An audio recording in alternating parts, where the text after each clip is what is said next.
you caught me. I was gonna take a bite of a fantastic dessert that we're gonna do today on Cooking with the Wolfpack. It's another alternative to the standard pumpkin pie, but it accentuates that pumpkin pie. That's right, folks. Today we are making pumpkin bars with a maple glaze.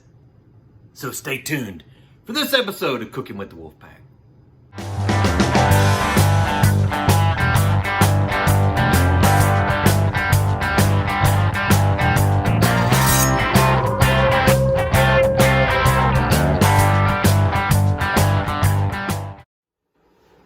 All right, everybody, we're back with our pumpkin bars with our maple glaze. So let's get started.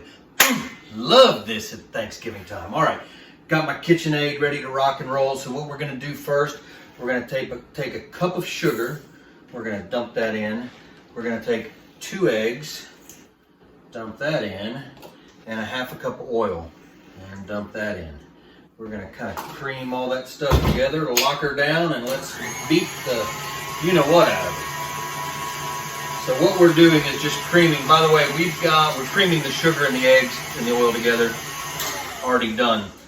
By the way, I've preheated my oven to 350 degrees. So go ahead and do that. Next, you're going to take a cup of pumpkin puree. Not the pumpkin that's just real pumpkin. You want the pumpkin puree mix that already has some of the spices and stuff in it. So there is a difference. So make sure you get the one that is the already mixed. Basically, when you make a pie, pumpkin pie, this is the one that you don't have to add anything to except for evaporated milk. The other one you have to add, a whole bunch of spices and everything too in order to get that pumpkin pie flavor. This kind of already has the pumpkin pie flavor in it. So I'm going to add the pumpkin puree, lock her down, crank her up, combine that together. Oh man, yep. Now I'm going to turn it down. The flavor that's in the pumpkin puree can isn't enough for me. So we're going to add a teaspoon of pumpkin pie spice. Just let that keep working. I shorted myself just a hair. All right. Then I've got a cup of self-rising flour.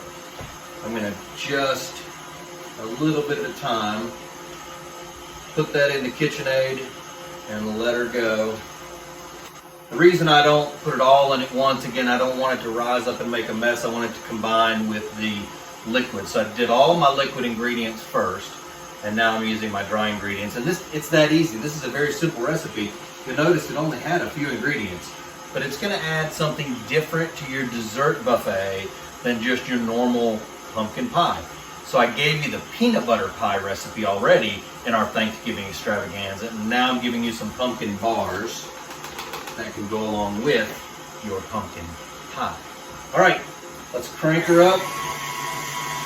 A little bit of spillage there. While that's finishing mixing, I'm going to take some cooking spray. I'm going to just spray a 9x13 pan. I always like to make sure I get the corners and the sides good, and then I end up with the bottom. Think she's ready?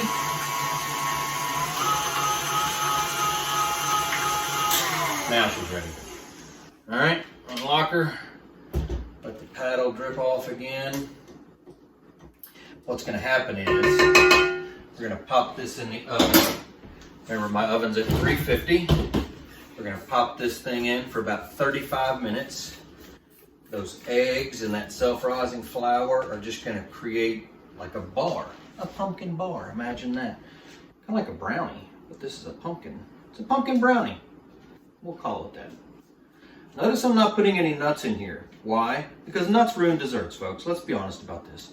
Nuts ruin desserts. And when I run for president of the United States, not only will I abolish this horrid time change and probably abolish the Rocky Mountain time zone because it's pretty much useless, I will also abolish nuts in brownies. Don't belong. Heed my warning. Okay, anyway, Pam in, jiggle a little bit to flatten out. 35 minutes, 350 in the oven. Once I take them out, we're gonna let them cool. And while they're cooling, I'll come back and we'll make our maple glaze. So stay tuned.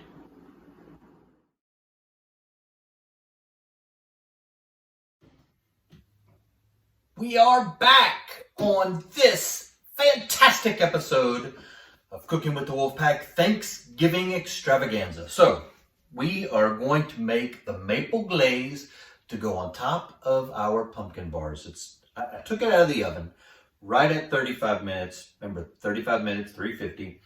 It is cold, cool, right? I had it out on a cooling rack. It's got to be cold for us to go ahead and put, not cold, cooled, in order for us to put our maple glaze on. So I have a cup of powdered sugar. This is really difficult. Woo. 2 ingredients. Powdered sugar, 1 cup. Maple syrup, 2 tablespoons. Might need a little bit more, but that's okay. 2 tablespoons. Now, here's the fun part. Now you just got to kind of stir it all together. I'm just doing it in a measuring cup to make it easy on myself. I just took a fork and I'm mixing it all together. Yep, I need a little bit more. You want this to be like a runny frosting, right? You don't want it runny because you want it to set on the cake, but you don't need it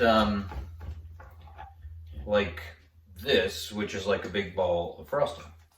So I'm going to keep stirring here until we get the consistency that I want. I'm going to put 1 more little dollop of maple syrup in here.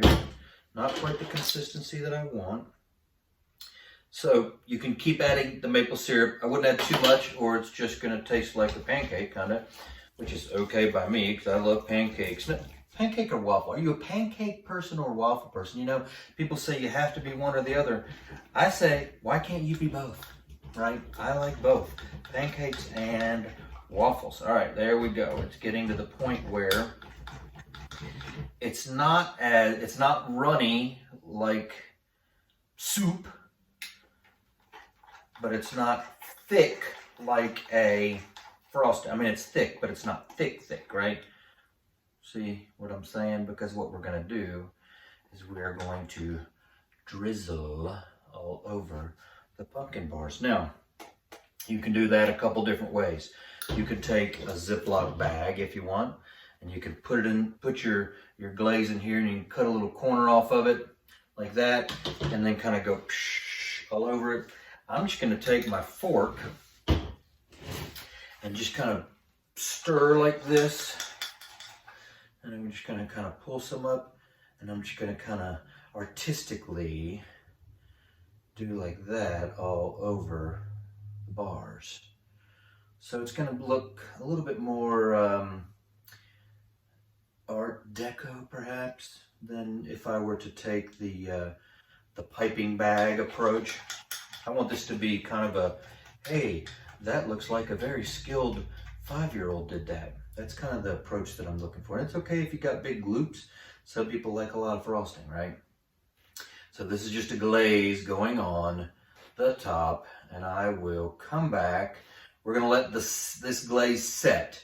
So give it about 15 minutes or so, and then I will come back and we're gonna cut a piece and we will see how good this alternative to a pumpkin pie really tastes. So stay tuned.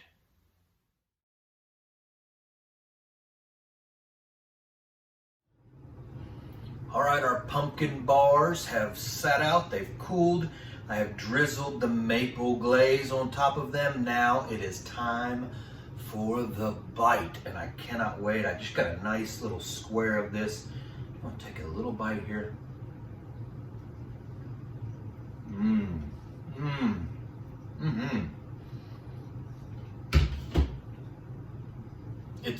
It's Thanksgiving. It's a perfect Thanksgiving alternative to the standard pumpkin pie.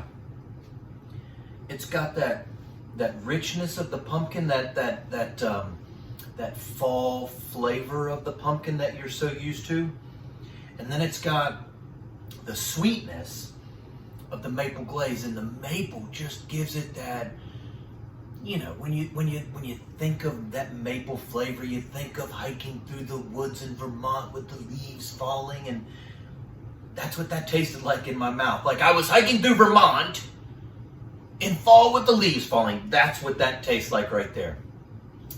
Fantastic. So, you've got your dessert spread. You've got your pumpkin pie centerpiece in the middle. You got the peanut butter pie on one side that we did in our previous episode. And now we've got the pumpkin bars on this side. So you've got the start of a fantastic dessert spread. So that's all today, folks, for our Cooking with the Wolfpack. John Bolton coming to you live from Wolfpack Ranch South. Until next time, ow!